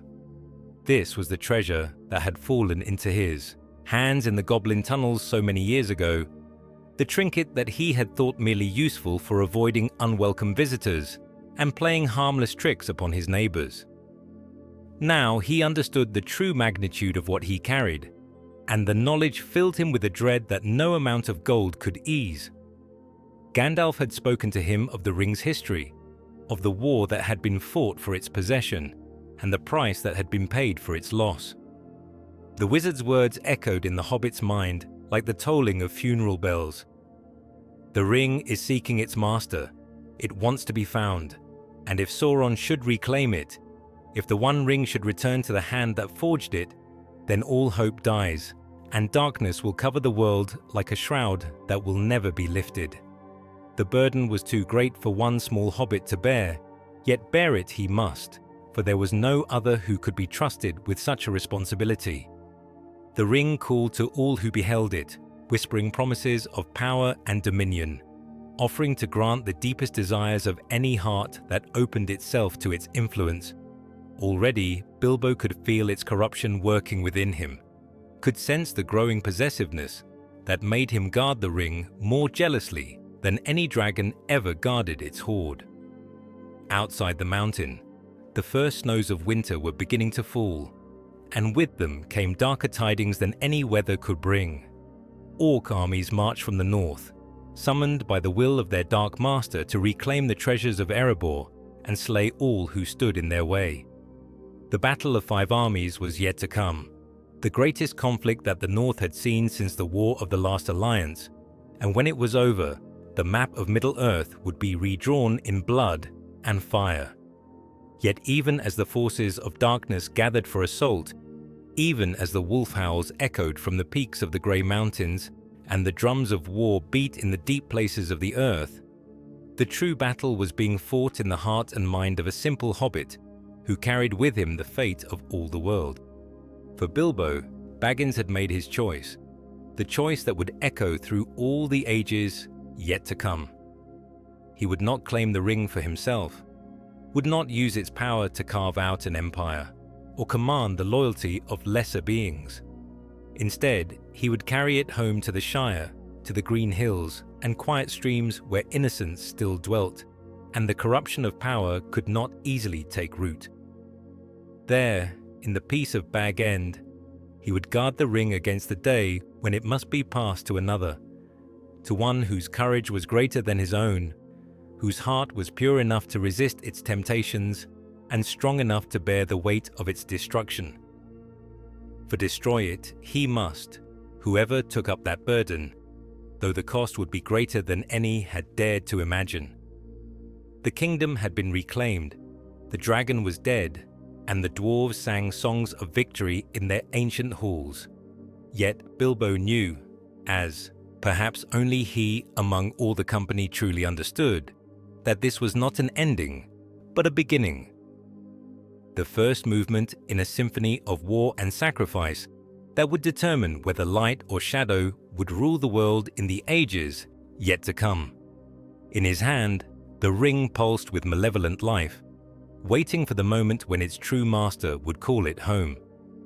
But that moment had not yet arrived, and until it did, a hobbit would stand guard against the darkness, armed with nothing more than courage and the simple faith that even the smallest person could change the course of the future if they only had the will to try.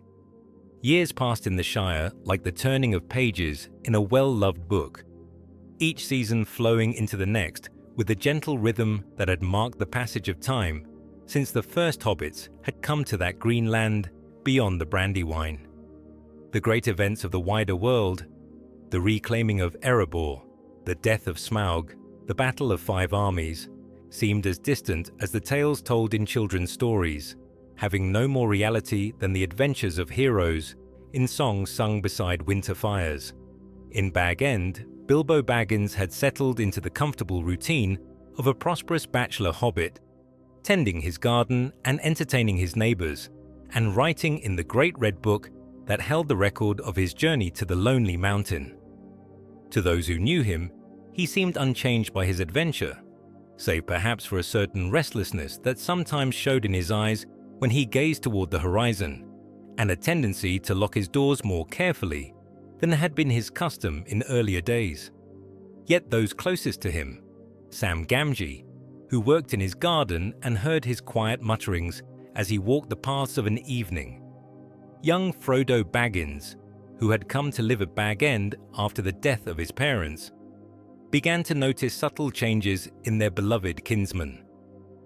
Bilbo spoke less often of his treasure, the beautiful golden ring that had served him so well in his adventure. But when he did mention it, his voice carried a note of possessiveness that sat strangely with his generous nature. The ring itself lay hidden in a small wooden box beneath the floorboards of the study, wrapped in silk and locked away from curious eyes.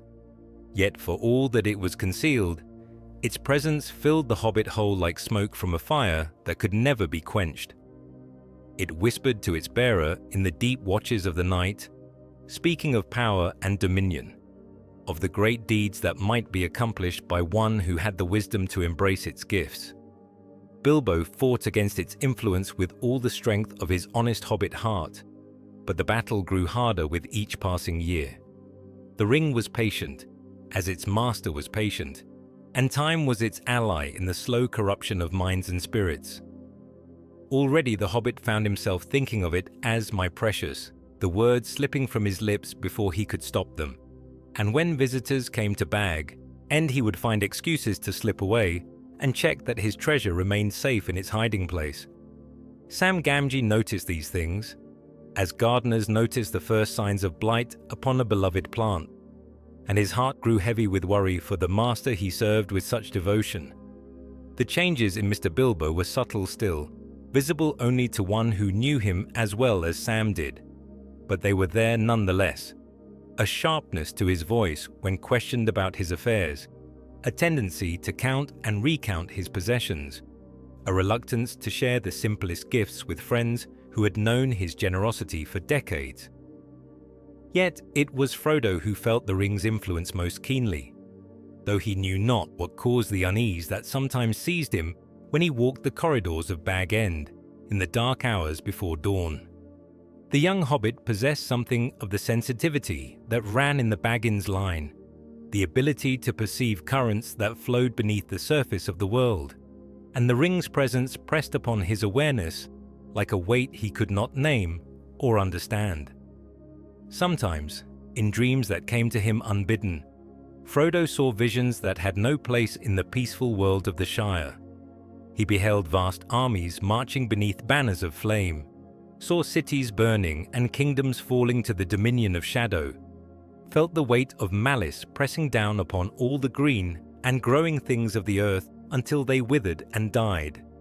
In these dreams, a great eye wreathed in fire searched the world for something lost, something precious beyond all reckoning, and when its gaze fell upon the Shire, Frodo would wake screaming in the darkness of his room.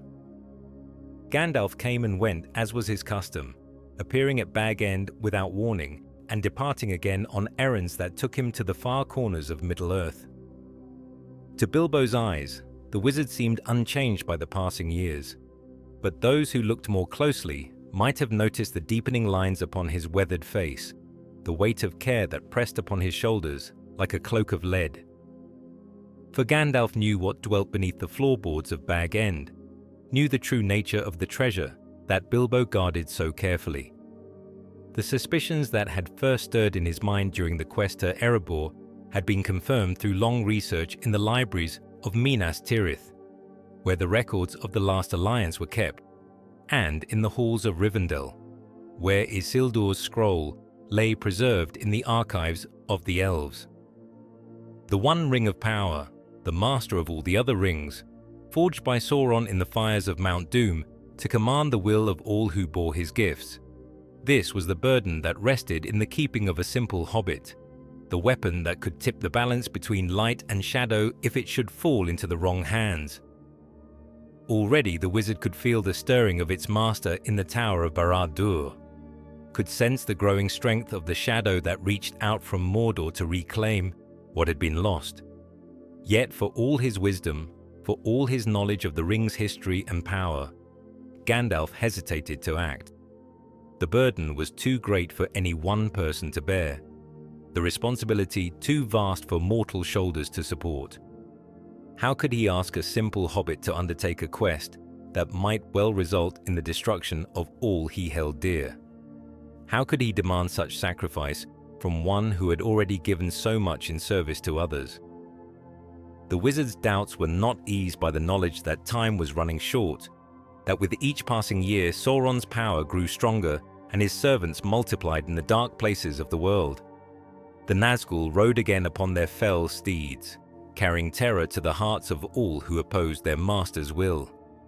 the orcs bred and multiplied in the tunnels beneath the misty mountains, spilling forth to ravage the lands of men and elves and dwarves. In Isengard, Saruman the White had declared himself openly for the Shadow, raising armies of Uruk-hai in the service of his new master and preparing to march upon the kingdoms of the West. The Palantir of Orthanc had shown him visions of power and glory, promises of dominion that seemed more attractive than the slow decline and eventual defeat that awaited those who stood against the rising tide of darkness. Yet still, the ring slept in its hiding place, its true nature known only to a handful of the wise, its power contained by the simple honesty of a hobbit who loved his garden more than any treasure. But sleep was not death, and even the deepest slumber must eventually end.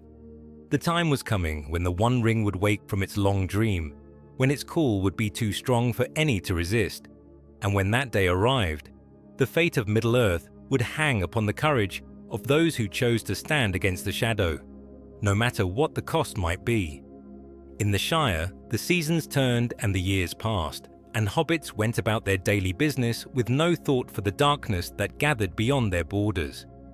Yet in the heart of Sam Gamgee, a gardener who had learned to listen to the voices that spoke in wind and water, the knowledge grew that change was coming. Change that would reach into every corner of the world and test the courage of even the smallest and most humble of hearts. The cleansing of Dol Guldur came like thunder across a summer sky, sudden and terrible in its fury. The White Council had at last stirred to action, no longer content to watch and wait while the Shadow grew stronger in its fortress of stone and malice. Galadriel herself had ridden forth from Lorien, her power blazing like the light of Erendil's star, and beside her came Elrond and Saruman, though the latter's heart was already turned toward treachery, and his aid came grudgingly. The battle was brief but terrible, for when the might of the Elder was fully roused, few powers in Middle-earth could stand against it. The walls of Dol Guldur cracked and crumbled beneath the assault of forces that had not been unleashed since the Elder days, and the orcs and fell creatures that served the necromancer fled shrieking into the depths of Mirkwood, seeking any shadow dark enough to hide them from the wrath of the wise. Sauron himself withdrew before the onslaught, his spirit fleeing eastward like smoke before a hurricane wind. Yet it was withdrawal, not defeat, the calculated retreat of one who had not yet gathered sufficient strength to face his ancient enemies in open battle. The fortress was cleansed, its stones purified by elven fire until no trace of malice remained. Yet the victory felt hollow to those who understood the true nature of their foe. "He is not destroyed," Galadriel said as she stood amidst the ruins of the stronghold, her voice carrying the weight of prophecy. "The spirit of Sauron endures, and he flees now to Mordor, to the ancient fortress of Barad-dûr, where his power was first established. There he will rebuild what was cast down, gather new armies to serve his will, and when he is ready, he will return stronger than before." Gandalf leaned heavily upon his staff, weariness evident in every line of his weathered frame. The battle had cost him much, for to drive out such a foe required the expenditure of power that even the Istari could not easily spare. Yet beneath the exhaustion lay a deeper unease, the knowledge that they had achieved at best a temporary respite from a threat that would only grow more terrible with time. "Then why did we not press our attack?" Saruman demanded, his white robes rippling in the wind that howled through the broken towers. "Why did we not pursue him to his lair and finish what was begun here? We had him at disadvantage, weakened by his long exile from Mordor. We might have ended this threat before it could fully manifest." The Lady of Lorien turned her piercing gaze upon the chief of the Istari, and in her eyes was a light that made even Saruman step back in involuntary alarm. "Would you have us march our armies to the Black Gate, White Wizard? Would you have us assault the very foundations of Barad-dûr while the One Ring remains unaccounted for? Such folly would serve only to drive our enemy to desperate measures, to force him into open war before we are prepared to face the full might of his malice. The truth of her words was undeniable, yet it brought no comfort to those who heard them. The cleansing of Dol Guldur had been a necessary action, but it had also served to remove the last restraints upon Sauron's movements. No longer would he lurk in the shadows of Mirkwood, building his strength in secret while the wise debated and delayed. Now he would return openly to Mordor, proclaim himself as the rightful lord of all Middle-earth, and begin the final war that would determine whether light or shadow would rule the world in the ages yet to come. In the Shire, Sam Gamgee felt the change, like a shift in the wind that brought with it the scent of distant fires. The Garden of Bag End seemed smaller somehow, more fragile, as though the weight of malice pressing down from the east might crush it like an eggshell beneath a giant's foot. The very flowers appeared to droop, despite the careful tending they received, and the trees whispered more urgently now of shadows gathering beyond the borders of the peaceful land. Bilbo noticed the change as well, though in him it manifested as a growing restlessness that drove him to pace the corridors of his hobbit hole like a caged animal. The ring pressed more insistently against his consciousness, its whispers growing louder and more seductive with each passing day. It spoke to him of the glory he might claim if only he had the courage to embrace its gifts, of the kingdoms he might rule and the armies he might command. Yet still, the hobbit resisted, clinging to the simple honesty that was his birthright and the love he bore for the green hills of his homeland. The ring was patient, as its master was patient, but Bilbo's will was stronger than it had anticipated, strengthened by decades of quiet contentment and the deep roots that bound him to the earth of the Shire. Frodo, too, felt the change, though he understood it least of all. The nightmares came more frequently now, visions of fire and shadow that left him gasping and sweat-soaked in the darkness of his room. Sometimes he would wake to find himself speaking words in a language he did not recognize, syllables that seemed to burn his tongue and fill his mouth with the taste of ashes. The young hobbit began to spend more time in the garden, seeking comfort in the presence of Sam and the familiar rhythm of work among the growing things. There was something about the gardener's steady presence that calmed his fears, a quality of endurance and quiet strength that spoke of deep roots and an unshakable faith in the essential goodness of the world. "Mr. Sam," Frodo said one evening as they worked together among the late roses, "do you ever feel as though something terrible is coming? As though all this," he gestured toward the peaceful garden, the comfortable hobbit hole, the rolling green hills that stretched away toward the horizon. "As though all of it might be swept away by forces beyond our understanding or control?" Sam paused in his work, his brown eyes studying his young master's face with the careful attention he usually reserved for plants showing signs of disease or blight.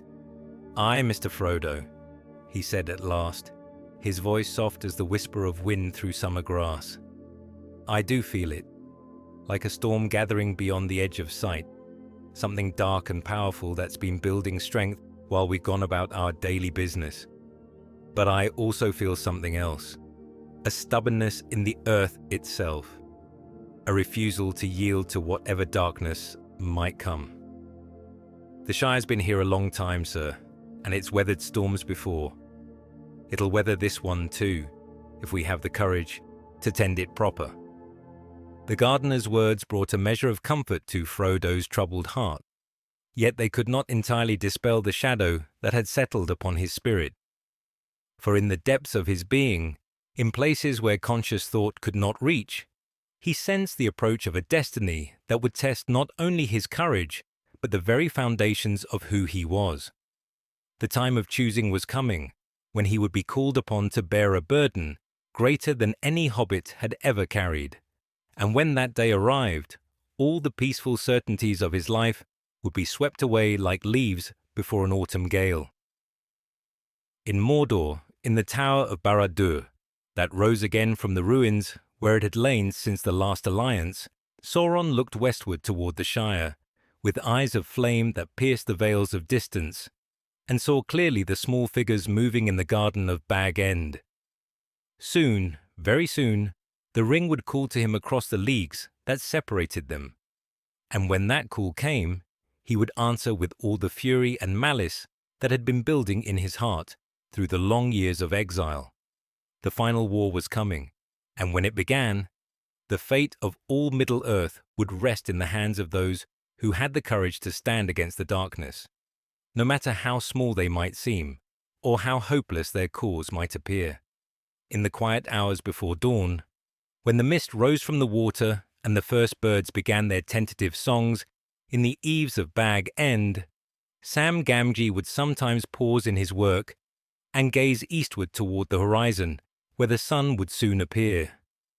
The sky bore no visible signs of the shadow that pressed against the borders of the world, yet he could feel it nonetheless, a weight upon the air, a darkness that seemed to leach the color from the very light of morning. The gardener's hands were stained with earth, as they had been every day for more years than he cared to count, and in those hands lay a wisdom that the learned in their high towers had forgotten. For Sam understood, as perhaps only those who tended growing things could understand, that even in the deepest winter, the seeds of spring lay dormant beneath the frozen ground, waiting for the moment when warmth would call them forth to bloom again. The darkness was real, and it was terrible, and it would touch every corner of Middle-earth before its time was done. Cities would burn, kingdoms would fall, and the bravest of hearts would be tested beyond their limits. Yet darkness, Sam knew, was not the end of all things. It was merely the absence of light, and light could never be truly extinguished, no matter how deep the shadows might grow.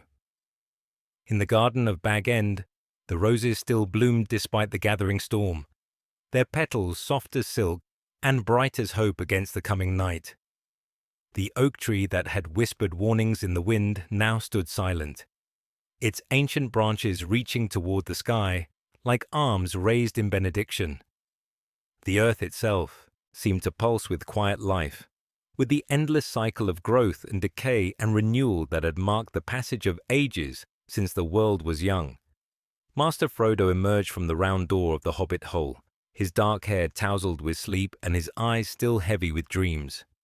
He paused beside his gardener, following Sam's gaze toward the eastern horizon, and for a moment the two hobbits stood together in the growing light, each lost in thoughts too deep for words. "Sam," Frodo said at last, his voice soft as the whisper of wind through summer grass, "whatever comes, whatever changes the years may bring, I want you to know that this—" He gestured toward the garden, the comfortable hobbit hole, the rolling green hills that stretched away toward the Brandywine. "This will always be home. No matter how far the roads may lead us, no matter what burdens we may be called upon to bear, the Shire will endure. It must endure, for it holds something that the darkness cannot touch, the memory of what peace looks like, the knowledge of what we fight to preserve." Sam nodded slowly, understanding passing between master and servant without need for further explanation. In his heart, he felt the stirring of a courage he had not known he possessed, a quiet fire that burned steady as a candle flame in a shuttered room. He was only a gardener, small and insignificant in the great scheme of the world, yet in his hands lay the power to tend and nurture, to coax life from barren soil and beauty from the humblest of seeds. The great ones would play their parts in the drama that was to come. The wizards with their ancient wisdom, the elves with their timeless grace, the kings and warriors with their swords and shields. Yet perhaps, in the end, it would be the small hands that proved most important, the quiet voices that spoke with the greatest authority, the simple hearts that held the deepest truths. For evil was like a great fire that consumed everything in its path, feeding upon hatred and fear and the corruption of noble hearts. But fires, no matter how fierce, would eventually burn themselves out if they found nothing left to feed upon. And what could not be consumed by flame? The love of a gardener for his flowers, the loyalty of a friend to his companion, the stubborn hope that insisted spring would come again despite the longest winter. In the growing light of dawn, the Shire stretched out before them like a green promise, a testament to the enduring power of small things tended with great care. Somewhere beyond the borders of that peaceful land, the shadow gathered its strength and prepared for war. Yet here, in this garden where a simple hobbit had learned to listen to the voices of growing things, hope took root and flourished, patient as the earth itself and eternal as the turning of the seasons. The War of the Ring was coming, with all its terror and sacrifice and heroism beyond measure. Kingdoms would rise and fall, the mighty would clash with powers that had not walked the earth since the elder days, and the fate of all free peoples would hang upon the edge of a sword. Yet when the last battle was fought, and the final victory won, when the shadow at last withdrew from the world, and the age of peace began, it would be remembered that the seed of that triumph was planted here, in the quiet heart of one who called himself nothing more than a gardener, but who carried within him all the courage that the world would ever need. Sam Gamgee bent again to his work, his hands gentle upon the stems of the late roses, his face turned toward the growing light of day. The road ahead was long and dark, filled with perils that he could not yet imagine. But he would walk it when the time came, carrying with him the memory of this garden and the knowledge that even the smallest light could drive back the deepest shadow, if only it burned true enough and bright enough and long enough to matter. In the end, that would be enough. It would have to be enough. For in the hands of the small and humble lay the power to change the world. One flower, one act of courage, one moment of stubborn hope at a time. Thus ends the tale of the gardener who would carry the weight of the world upon his shoulders, though he knew it not in those peaceful days when the Shire drowsed in morning mist, and the future lay hidden beyond the eastern hills like a story yet to be told.